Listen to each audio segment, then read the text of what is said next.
Et à 10h41, on est toujours sur Direct Investisseur. On regarde quel niveau du CAC actuellement, 4569, plus 2,16. Belle hausse après effectivement le creux d'hier. On est passé brièvement en dessous des 4500 points. On discute tout de suite avec Benoît Rousseau, le spécialiste du scalping, le patron du site Enlil. Bonjour Benoît.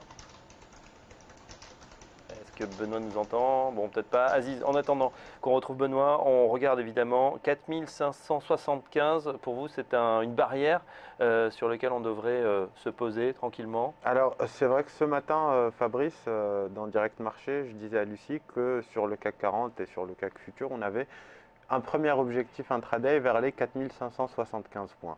On l'a désormais atteint et je pense qu'on pourrait temporiser un moment aux alentours de ce seuil-là. En tout cas, on remarque que des investisseurs commencent à prendre leurs bénéfices puisque on recule légèrement après avoir touché ce seuil. Donc, la stratégie va dépendre effectivement du profil des investisseurs, mais là l'idée va être justement d'attendre un éventuel repli pour se repositionner éventuellement à l'achat, trouver un point intéressant pour se positionner. Alors ça peut être sur la borne haute de ce gap ouvert vers les 4520, 4518 points.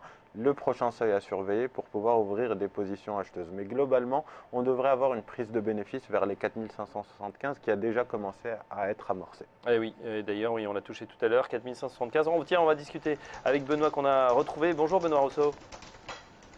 Bonjour Fabrice. On discutait avec Aziz là, de cette belle matinée, en tout cas sous le signe de la hausse, plus 2,15. On a touché les 4575 et depuis, on est en léger repli. Quelles sont vos positions prises ce matin? Quelle est votre vue du marché? Alors, ce matin, j'ai été, comme j'avais dit à Lucie, uniquement à l'achat. Donc, j'ai acheté. Donc, j'ai profité de la montée sur le marché parce qu'on a eu quand même jusqu'à 10h30 après entre 10h30 et 11h pour moi ça n'a plus aucune valeur, on va dire statistique ni même technique, parce qu'on s'approche de l'indice ZOO, les carnets d'ordre se vident et on a des mouvements comme ça de ramassage, donc ça a plus grande importance. Mais on a eu vraiment une montée linéaire, que ce soit sur le CAC 40 ou sur le DAX.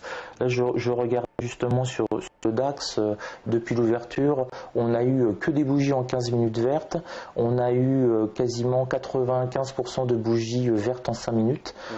Et en 1 minute, on est aux alentours de 70%. Donc là, on voit vraiment qu'on a eu une tendance forte. Sur ces là par exemple je vous mets le CAC 40 en 1 minute. On a eu la poussée de 9 heures, on a réussi à passer le point pivot journalier et depuis qu'on a franchi le point pivot journalier, les 4550, on est un peu comme un yogi au-dessus de ce niveau-là. Donc ça s'est bien passé parce que j'étais à l'achat, donc comme on a fait que monter, c'était plutôt sympathique comme matinée, il n'y a pas eu beaucoup de stress. Par contre, maintenant j'attends parce que ça va vraiment être 11 heures qui va déterminer dans quel sens on va repartir à nouveau avec l'indice ZOO.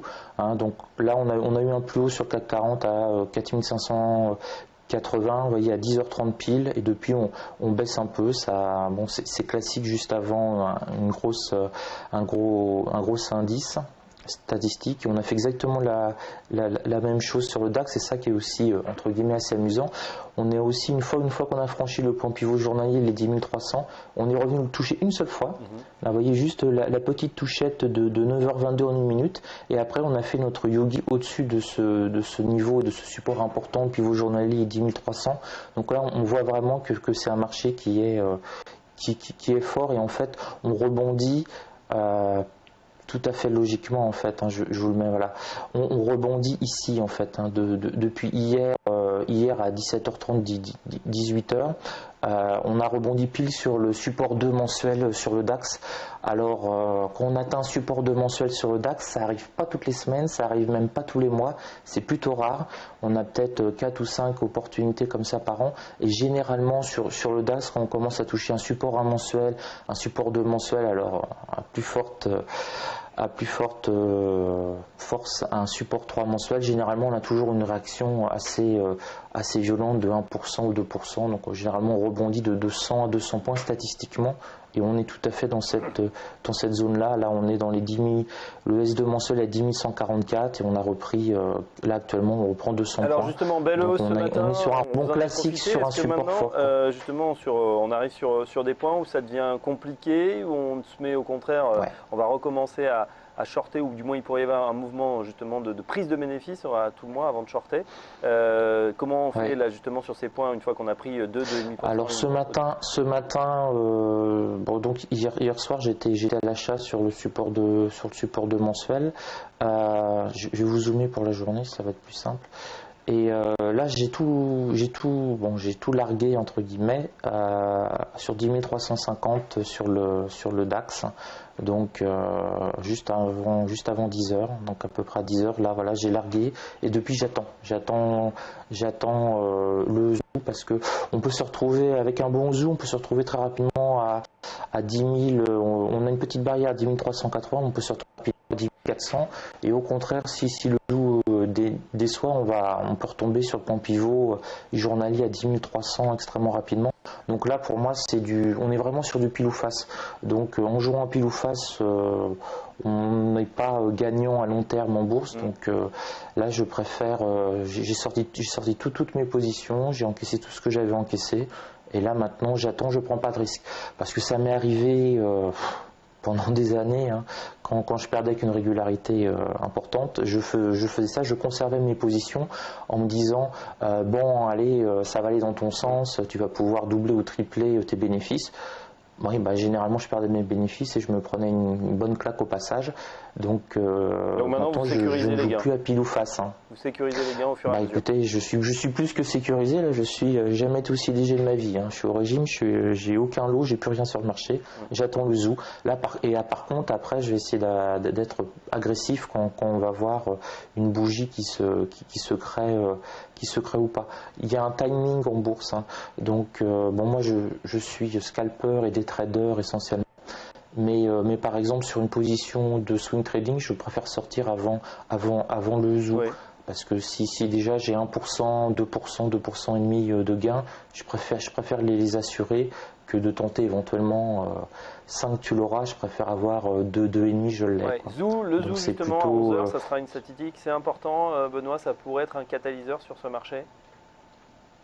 Oui, alors le zoo est un indicateur extrêmement important pour le DAX et surtout aussi pour tout le reste de l'Europe. Il nous indique quoi le zoo? C'est en simplifiant, c'est le sentiment des chefs d'entreprise allemands. Donc si un chef d'entreprise est optimiste, ça veut dire que son carnet de commandes est rempli, qu'il a des perspectives de croissance, qu'il va peut-être embaucher, etc. Donc un chef d'entreprise qui est optimiste, c'est un bon signe globalement pour l'économie allemande, et comme l'économie allemande est la locomotive de l'Europe, ça a des conséquences sur l'ensemble des indices européens, ça fait carburer le CAC 40 aussi. Donc là on voit d'ailleurs ça commence à devenir 10h48, ça commence à devenir de plus en plus nerveux. Là on commence à avoir des bougies plutôt haussières, on vient d'avoir un breakout, et on voit que ça bouge de plus en plus. Donc là, voyez, si on a un bon zoo, on va aller sur les 10 004 en 3 secondes. Ouais, ça devrait être pas mal. Hein, à 11h et 3 secondes, on peut être sur 10 004 ou sur les 10 300. Oui, c'est le gros indicateur allemand, on l'attend tous les mois. C'est vraiment un moment important. Parfois, ça a même fait des reverses sur des marchés. Donc on n'a pas énormément d'indicateurs extrêmement importants. Hein. On va dire, le PIB américain, on a 4 fois par an. On a le zoo au niveau mensuel. Et puis on a quelques autres petites statistiques, le chômage américain, etc. Mais ça a beaucoup moins d'importance que ça avait pu en avoir à un certain temps. Et on a bien entendu toutes les déclarations des banques centrales, hein, puisque depuis on va dire 2007 quasiment, c'est les banques centrales qui ont la main sur tout. Voilà. Donc avant, les déclarations des banques centrales ne faisaient pas beaucoup bouger les marchés. On avait Michigan il y a 15 ans qui faisait énormément bouger les marchés. Le Michigan, maintenant tout le monde s'en fiche. Et donc ce qui nous reste, c'est les banques centrales. Les banques centrales. Et justement, le PIB américain. Vous serez avec nous demain évidemment pour jour de Fed. On va parler de cette Fed, de cette banque centrale. On verra cette annonce, ce sera en fin de soirée demain. Pour l'instant, ce sera le zoo. vous y intéressez évidemment, dans 10 minutes, on l'aura. Merci Benoît Rousseau, trader pour compte propre, fondateur du blog de Handlil. On vous retrouve donc, je le disais, dès demain. Dans un instant, la suite, on se reconnecte avec Vega Trader. À tout de suite.